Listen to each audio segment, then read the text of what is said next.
Hello everyone. तो दोस्तों आज हम बात करते हैं कि ऐसे कौन कौन से टॉप नर्सिंग कोर्सेज हैं दोस्तों जो कि आप 12th पास होने के बाद कर सकते हैं, ठीक है, या फिर करने के लिए सोच रहे हो दोस्तों। तो यहाँ पर मैं आपको कुछ टॉप कोर्सेज के बारे में बताता हूँ जो कि पसंद किए जाते हैं सबसे ज्यादा। ठीक है, तो सबसे पहले नंबर पर देख लीजिए दोस्तों, एएनएम का कोर्स होता है जिसकी फुल फॉर्म होती है ऑक्सिलरी नर्सिंग मिडवेफरी। ठीक है, इस कोर्स की अगर मैं बात करूं दोस्तों तो ये 2 साल का कोर्स रहता है, यानी 2 साल में ये जो कोर्स है दोस्तों ये कंप्लीट होता है। और इसके लिए दोस्तों 12th क्लास आपका होना चाहिए, फिर 12th में चाहे आपके कोई भी सब्जेक्ट्स रहे हो आप इसमें आसानी के साथ दोस्तों एडमिशन ले सकते हैं। ठीक है, इसके अलावा अगर हम एज की बात करें एएनएम कोर्स के लिए तो 17 ईयर्स आपकी एज होनी चाहिए मिनिमम, 35 ईयर्स मैक्सिमम एज आपकी होनी चाहिए। तो आप यहाँ पर इस कोर्स में एडमिशन ले सकते हैं। और मेडिकली दोस्तों आप फिट होने चाहिए, क्योंकि आप यहाँ पर हेल्थ के रिगार्डिंग में ये नर्सिंग कोर्स में एडमिशन ले रहे हो तो आपका जो है मेडिकली फिट रहना दोस्तों यहाँ पर जरूरी बनता है। और इसके अलावा अगर दोस्तों हम नेक्स्ट कोर्स की बात करें जीएनएम, ठीक है, जो सबसे ज्यादा पसंद किया जाता है और किया जाता है दोस्तों, तो ये है जीएनएम कोर्स। ठीक है, जीएनएम की अगर फुल फॉर्म देखें तो जनरल नर्सिंग एंड मिडवेफरी इसकी फुल फॉर्म होती है। तो इसके लिए भी दोस्तों क्वालिफिकेशन जो है 12th पास यहाँ पर अगर आपकी है तो आप यहाँ पर एडमिशन जो है ले सकते हैं। अपने नियरेस्ट जो भी मेडिकल कॉलेज है दोस्तों वहां से आप ये जो कोर्स है इसमें एडमिशन ले सकते हैं। ठीक है दोस्तों, परसेंटेज की अगर हम बात करें तो मिनिमम परसेंटेज 12th क्लास में कम से कम दोस्तों 40% तो आपकी होनी चाहिए। इससे ज्यादा है तो बहुत अच्छी बात है दोस्तों, आप आसानी के साथ एडमिशन ले सकेंगे। मेडिकली फिट होने चाहिए आप। और कोर्स का जो ड्यूरेशन रहता है यानी कितने साल का जीएनएम का कोर्स रहता है, तो ये दोस्तों 3 साल का कोर्स रहता है। 3 साल में ये आपका जो कोर्स है ये कंप्लीट हो जाता है।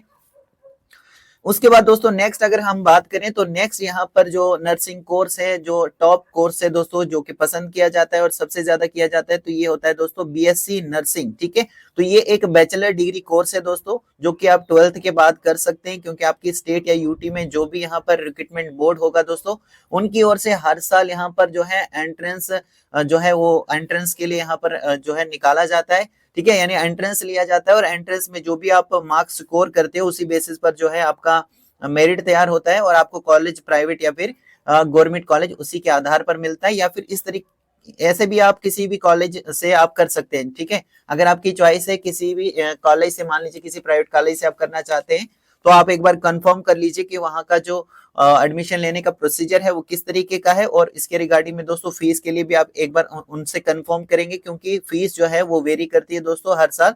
तो आप एक बार कॉलेज से सारी चीजें कंफर्म करेंगे। लेकिन दोस्तों आप 12th के बाद बीएससी नर्सिंग में एडमिशन ले सकते हैं। ठीक है जी, इसके अलावा अगर हम बात करें दोस्तों बीएससी नर्सिंग के लिए एज क्या होनी चाहिए, तो 17 ईयर्स मिनिमम एज और 35 ईयर्स मैक्सिमम एज अगर आपकी है तो दोस्तों यहाँ पर आप एडमिशन लेने के लिए एलिजिबल हैं। और आपकी जो क्वालिफिकेशन है यानी जो 12th आपने किया है ये आपने पीसीबी यानी फिजिक्स केमिस्ट्री और बायोलॉजी जैसे सब्जेक्ट से आपने पास किया होना चाहिए। और 45% तो कम से कम मिनिमम आपके होने चाहिए। लेकिन अगर प्राइवेट कॉलेजेस में आप एडमिशन लेते हो तो 60% तक कुछ टॉप कॉलेजेस जो है आपसे ये जो परसेंटेज है ये मांग सकते हैं। ठीक है, यानी इतनी परसेंटेज तक उनको रिक्वायरमेंट होती है। तो ये कॉलेज टू कॉलेज डिपेंड करता है। इसके अलावा दोस्तों अगर आप यहाँ पर जो अगर हम फीस की बात करें तो फीस की मैंने ऑलरेडी आपको बताया दोस्तों, ये कॉलेज टू कॉलेज डिपेंड करता है। तो जिस भी कॉलेज से आप एडमिशन लेंगे उससे एक बार आप कंफर्म कर लीजिए उस कॉलेज से कि फीस क्या है इस साल। जिस भी साल आप यहाँ पर एडमिशन लेना चाहते हैं उस साल आप फीस के बारे में कंफर्म कर लीजिए, तभी जाकर आप एडमिशन लीजिए। ठीक है, और गवर्नमेंट और प्राइवेट कॉलेज की अगर हम बात करें तो आप भी जानते हैं दोस्तों कि गवर्नमेंट में आपको जो खर्चा है वो प्राइवेट के कंपेयर में दोस्तों कम आने वाला है। तो ये आपकी चॉइस पे डिपेंड करता है दोस्तों कि आप कौन से कॉलेज से यहाँ पर एडमिशन लेना चाहते हैं। ठीक है, इसके अलावा एक और कोर्स आता है दोस्तों पोस्ट बेसिक बीएससी नर्सिंग। ठीक है जी, पोस्ट बेसिक बीएससी नर्सिंग। ठीक है, इस कोर्स की अगर मैं बात करूं दोस्तों तो ये 2 साल का ये कोर्स रहता है।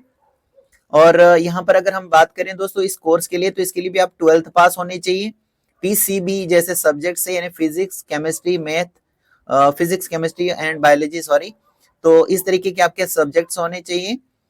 और साथ ही साथ दोस्तों आपकी जो परसेंटेज है 45% तो मिनिमम होनी चाहिए। इससे ज्यादा है तो अच्छी बात है, क्योंकि कॉलेज टू कॉलेज डिपेंड करेगा। तो हो सकता है किसी कॉलेज में इससे ज्यादा परसेंटेज आपसे मांगी जाए। तो 45% जो है मिनिमम परसेंटेज मैंने यहाँ पर बताई है आपको, मेडिकली फिट होने चाहिए आप। और साथ ही साथ 12th की जो क्वालिफिकेशन 12th की सर्टिफिकेट के साथ साथ आपने जीएनएम कोर्स भी किया होना चाहिए, जिसके बारे में अभी मैंने आपको बताया दोस्तों। जनरल नर्सिंग एंड मिडविफरी का कोर्स भी आपने किया होना चाहिए, तो आप यहाँ पर post basic BSc nursing course में एडमिशन ले सकते हैं। ठीक है दोस्तों। तो अगर हम बात करें दोस्तों जॉब अपॉर्चुनिटीज की, तो इन कोर्सेज को करने के बाद कई सारी जॉब अपॉर्चुनिटीज जो हैं आपके लिए खुल जाती हैं, क्योंकि आपको पता है दोस्तों स्टेट की अगर हम बात करें या किसी यूटी की बात करें तो हर साल जो है कई सारी वैकेंसी जो है हेल्थ में निकलती हैं, जिसके लिए एएनएम, जीएनएम या BSc nursing, post basic BSc nursing जैसी यहाँ पर क्वालिफिकेशन जो है वो आपसे मांगी जाती है। ठीक है। और यहाँ पर अगर हम बात करें दोस्तों यहाँ पर सैलरी की, तो ये जो एएनएम कोर्स है दोस्तों, क्योंकि ये 2 साल का कोर्स रहता है, तो इसमें सैलरी नेचुरल सी बात है दोस्तों, यहाँ पर जो सैलरी है वो थोड़ी कम आपकी रहेगी, लेकिन वैकेंसीज निकलती हैं। आप प्राइवेट या फिर गवर्नमेंट सरकारी नौकरी यहाँ पर ले सकते हैं, क्योंकि हर साल जो है रिक्रूटमेंट निकलती है। इसी तरीके से दोस्तों अगर हम जीएनएम कोर्स की बात करें तो ये 3 साल का होता है, तो इसमें नेचुरल सी बात है अगर इसमें आप कोई भी जॉब लेते हैं तो आपकी सैलरी जो है एएनएम के कंपेयर में थोड़ी ज्यादा होगी। और इसी तरीके से फिर हायर क्वालिफिकेशन जिस जिस भी तरह की आपकी होगी, उसी तरह की जो आपकी सैलरी है दोस्तों उसमें हाइक होगा। ठीक है। होप करता हूं दोस्तों आपको ये जानकारी जो है ये हेल्पफुल लगी होगी। इसी तरह की वीडियोस देखने के लिए दोस्तों आप चैनल को सब्सक्राइब करके रखें, ताकि आपको नोटिफिकेशन जो है सबसे पहले मिल सके। ठीक है। आप सबका बहुत बहुत थैंक यू।